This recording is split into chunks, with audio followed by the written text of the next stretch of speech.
मंडळी 31 ऑगस्ट रोजी प्रसिद्ध मराठी अभिनेत्री प्रिया मराठे हिचं कॅन्सरने दुःखद निधन झालं. प्रियाच्या निधनानंतर आता 15 दिवसानंतर प्रियाचा पती आणि प्रसिद्ध अभिनेता शंतनू मोघे हा कामावर परतला आहे. शंतनू हा सध्या स्टार प्रवाहाच्या येड लागलं प्रेमाचं या मालिकेत शंतनू हे पात्र साकारतोय.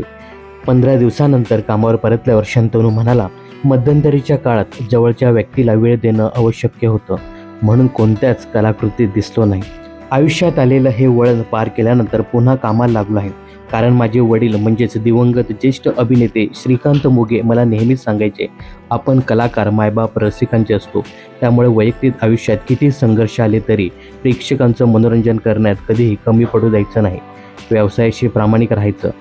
वैयक्तिक सुखदुःख खुंटीला टांकून त्या व्यक्तिरेखेची सुखदुःख आपलीशी करणं हा कलाकाराचा धर्म आहे. काम करत राहणं हीच प्रियाला श्रद्धांजली आहे. आजवर प्रिया आणि माझ्यावर मायबाप प्रेक्षकांनी भरभरून प्रेम केलं, हीच आमची खरी ताकद आहे, असं शंतनू यावेळी म्हणाला.